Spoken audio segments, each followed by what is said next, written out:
a writer, actress, and motivational speaker, and as a Cree woman, her true passion is helping her community and being a positive leader. She has an incredible story and is here to talk about how to overcome obstacles, stay optimistic, and make your dreams come true. So please welcome Michaella Shannon, who joins me now. Hello, Michaella. I think it's so important for someone to hear from a 23-year-old about how you can just keep getting back up again, because you have a story where you've had a lot of hits in your life. Maybe you can inform us of what you've been through, and then we'll talk a little bit about what we can take from that for overcoming obstacles. Yeah, so I actually grew up in rural Saskatchewan in a small town of 1,200 people, and predominantly a white town. Yeah. My family being one of two Indigenous families in the town. And it actually used to be a KKK town. So oh my goodness. Historically, there's a lot of racism there that I experienced growing up, and a lot of bullying. And I was always afraid to go to school because people would throw things at me and threaten me and yell racial slurs. And it really affected my self-esteem, and it made me ashamed of who I was and my culture and where I came from. So at a young age, I kind of stepped back from really claiming my identity and my roots. Right, which anybody can understand. You feel like you have to put that somewhere else because you're being targeted because of it. Exactly. As an Indigenous woman, there are tons of obstacles that exist that I'm constantly trying to learn how to overcome and navigate. Yeah. I experienced the loss of my brother at 19 and the loss of my sister when I was 12 years old. When you're looking at it from that perspective, it feels insurmountable. This was happening a generation ago. It happened to that generation before them. It feels insurmountable, and I'm wondering, how do you even start to fix that? What do you do? Well, that's one of the things that I have to remind myself, things like sexual abuse, which I have experienced, is intergenerational trauma. That comes from the trauma that my ancestors, my father, my grandmother experienced in residential schools. Now, residential schools, the last one closed in 1996. That's not that long ago. Nope.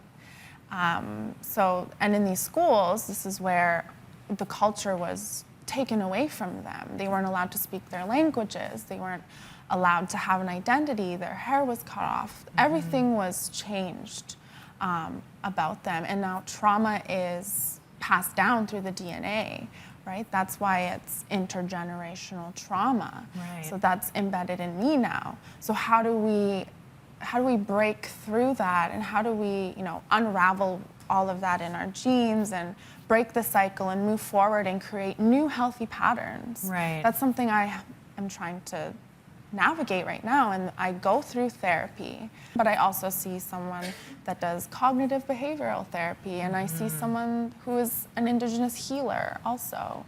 Okay. So taking that first step to talk to somebody was the hardest step for me to do, because I was afraid, and fear is one of the biggest obstacles also that we create for ourselves and that hold us back. But once you fight through that fear and you get through your first session, it's really not that bad. So that's interesting. That's a really hard step, I think, for a lot of people. And I think therapy is the key. And I think there are a lot of communities, marginalized communities, that are just coming to the conclusion that you actually have to talk. I know from the Black community's perspective, it's like, oh, we don't need therapy, we're strong. Yeah. It's like, no, actually, true strength is understanding that you need to reach out and get help about intergenerational trauma, because that's the only way you can actually break that cycle and do something different. So you have very sort of specific tips that anyone that's been through a journey can sort of call on. And one of them is about owning your truth and facing your truth. Another one is being honest with yourself, which is also, that's super hard to do. Like, this is who I am. You've got to give yourself feedback. Yeah.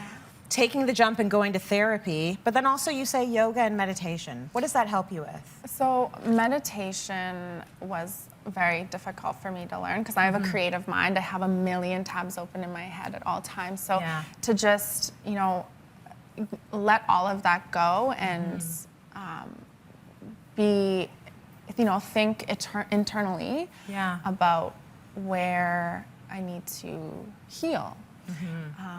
It's hard. It's hard to shut your brain off because we're caught up in the hustle and the grind of everyday life. But that is one of the greatest therapies that have helped me. Yeah. The other thing you mentioned is dedicating time to self-care, and a lot is said about self-care these days. And I think that could be anything you need it to be. It could be connecting with nature. It could be shutting off your phone and talking to nobody. It could be going with your best girlfriends. Yeah. Whatever it is that sort of excites your soul or gives you an opportunity to rest for a while, these are the things you need to invest in. Yeah, self-care is different for everybody. For me, it's writing.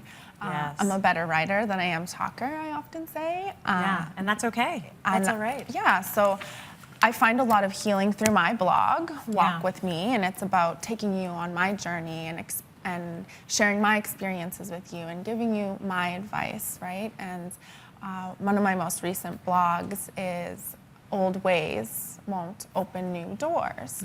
So this is where I talk about old patterns and breaking those patterns. And for me, I would say about 20 years of old patterns that I need to demolish, right? Walls that I've built up and walls that are now obstacles in my life and are holding me back from reaching my full potential. So breaking through those walls, which we all build for ourselves, and you know, those could be defense mechanisms, coping mechanisms, learned behaviors from childhood that are all stopping us from getting ahead. Getting ahead. Well, so Michaella, thank you so much for those tips.